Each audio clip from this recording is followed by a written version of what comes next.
Assalamualaikum warahmatullahi wabarakatuh. Alhamdulillahirabbil alamin wa bihi nasta'in ala umuri dunya waddin.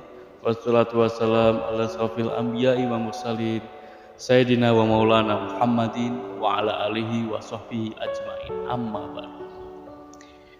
Teman-teman yang dirahmati oleh Allah Subhanahu wa taala, pada kesempatan kali ini saya akan menjelaskan atau memaparkan sedikit pesan-pesan dan istilah kata bahwa bagaimana caranya memilih pemimpin yang baik dan benar. Lantas kita sudah tahu sebentar lagi akan diadakannya pemilihan umum atau pemilihan kepala negara, kepala desa, kepala RT, kepala RW, yang penting ada kepalanya. Bagaimana kalau pemimpin itu bisa diartikan menjadi pemimpin yang baik? Saya akan jelaskan sedikit kriteria pemimpin yang baik. Pemimpin yang baik adalah pemimpin yang bisa mensejahterakan rakyatnya. Itu nomor satu. Yang kedua itu pemimpin yang bisa untuk menstabilkan harga pangan, harga pokok. Yang penting ada harganya. Itu harus bisa. Yang ketiga adalah pemimpin yang akhlaknya baik, yang berakhlakul karimah. Lalu bagaimana pemimpin dalam Islam? Dalam Islam, kriteria seorang pemimpin sudah dijelaskan pada surat Al-Maidah ayat 55. A'udzu billahi minasyaitonir rajim. Bismillahirrahmanirrahim. Innama waliyukumullahu wa rasuluhu walladzina amanu alladzina yuqimuna sholata wa yutuna zakata wa hum raqiun. Yang artinya sesungguhnya perwalian atau pemimpinmu ialah hanya Allah Subhanahu wa taala semata. Lalu dilanjutkan dengan Rasulullah Shallallahu alaihi wasallam dan orang-orang yang beriman serta melaksanakan sholat, menunaikan zakat, dan hanya tunduk kepada Allah Subhanahu wa taala. Lalu bagaimana ayat ini bisa dikatakan sebagai kriteria pemimpin?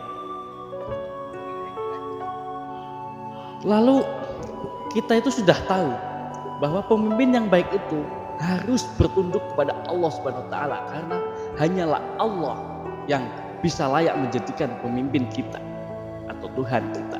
Sebagaimana kata tafsir Al-Misbah, yaitu tafsirannya karya Profesor Quraish Shihab, mengatakan kata waliyukum adalah berbentuk tunggal, hanyalah semata-mata pokok sebagai sumber-sumber ajaran Islam, yaitu Allah Subhanahu wa taala.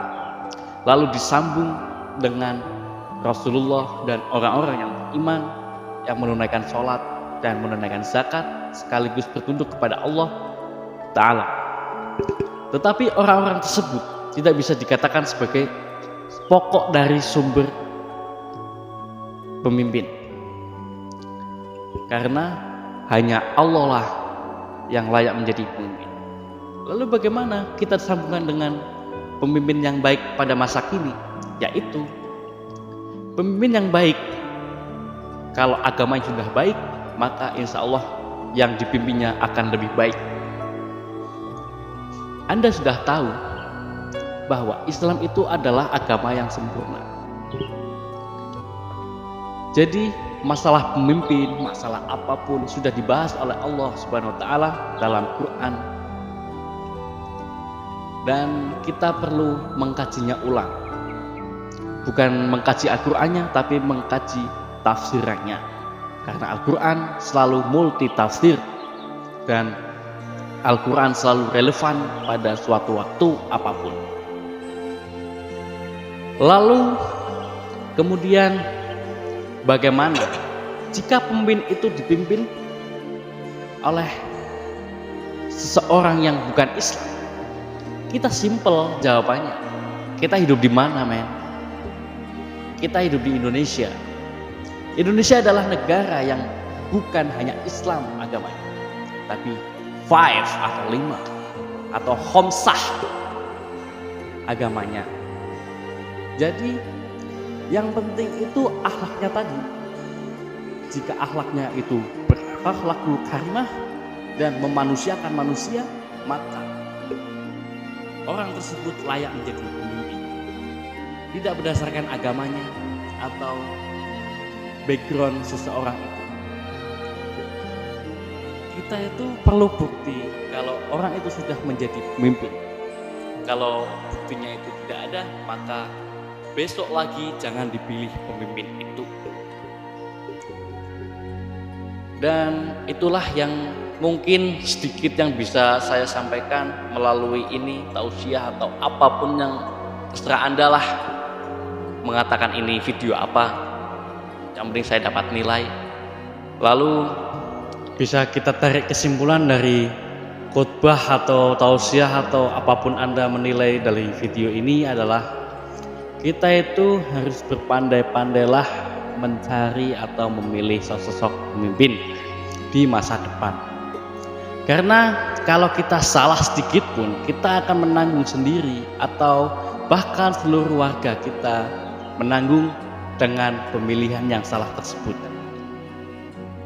Pemimpin yang baik itu sudah dibicarakan tadi, yaitu ada 3 kriteria. Yang pertama, bisa mensejahterakan rakyat.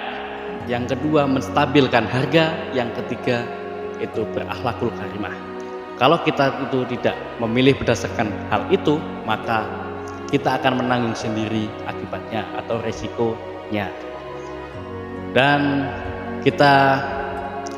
mungkin cukup sekian saja yang bisa saya sampaikan, kurang lebihnya mohon maaf.